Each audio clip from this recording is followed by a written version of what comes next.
This is one of our oldest Ladybird books, and it's called Bunnykin's Picnic Party.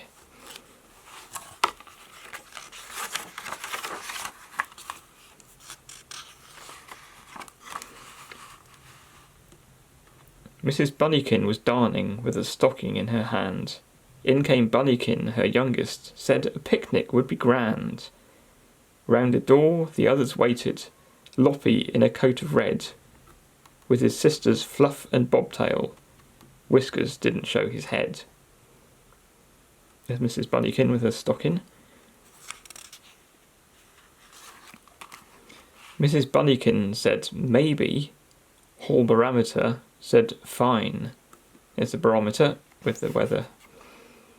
And it rose as Mother tapped it.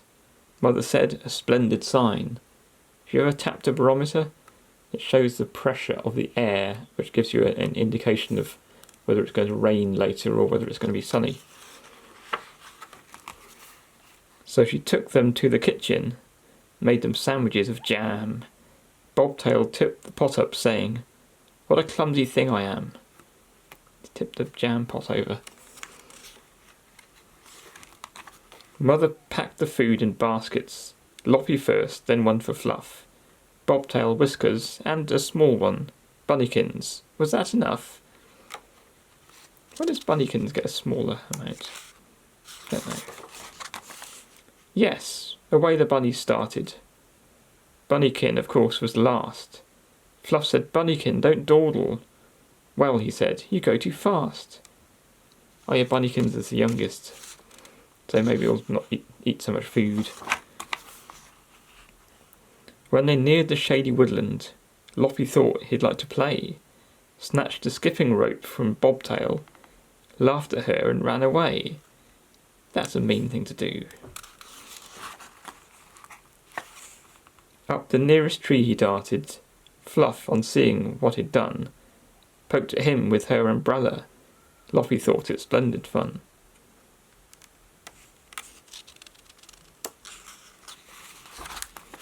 Fluff was cunning, turned from Loppy, said, "Let's leave him up his tree," for she knew that Loppy's hunger would not let him miss his tea.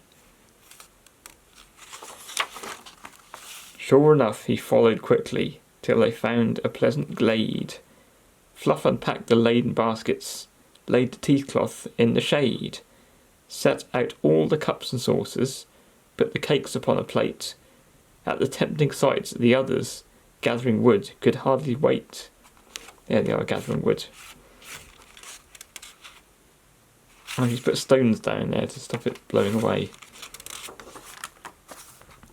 Bobtail then came running to them. Her excitement was intense. "Robbers, Fluff," she stammered, breathless. "I can hear them by the fence." There's a fence. Are they going to be robbers? Bravely grasping her umbrella, Fluff advanced across the glade. "Follow me," she told the others, but she was a bit afraid. Fluff behind the fence peeped over, raised a pair of startled ears. Then she saw a pig, not robbers, smiled at Bobtail's foolish fears.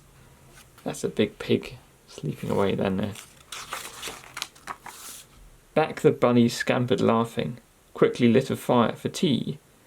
Off went Loppy with a saucepan, found a pool behind a tree. There's their fire burning. It's a big fire. Loppy, leaning with the saucepan, slipped and fell, and quick as a wink, going under, gasped and gurgled, had a lot too much to drink. Then the other bunnies heard him. They came running in alarm. Fluff, the eldest, very anxious, called, "Now, Loppy, do keep calm." Took him by the paws and pulled him. Whiskers helped as best he could. Bobtail fished and caught the saucepan. Little Bunnykins just stood.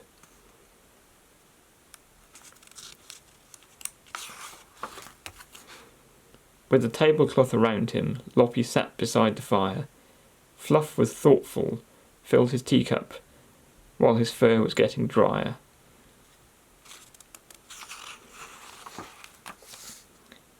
Then they sat to have their picnic. Spider dropped in just to see. Fluff jumped back, upset the teacup, covered Loppy's leg with tea. Oh dear. First the pool, and then the scolding. Loppy wouldn't soon forget, and when Fluff suggested butter, well, he really was upset. She's suggesting putting butter on his burn.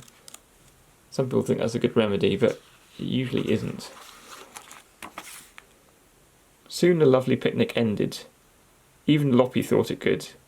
Bunnies packed and set off homewards. Shadows lengthened in the wood. You can see their shadows behind them. Till at last they reached a signpost. Found the way they'd come was wrong. Darkness gathered, tired bunnies thought the homeward way was long. They've got lost. There's not a fox out. Later, in the gloomy twilight, when they'd gone another mile, little ones seemed very weary. Fluff said, "Stop and rest a while." They saw Bunnykin was missing. Stopped and listened, not a sound. Called out, "Bunnykin!" No answer. "Well," she said, "he must be found." Fluff and Loppy searched the woodland, found at last a furry heap in a ball against a tree stump, quite unhurt and fast asleep.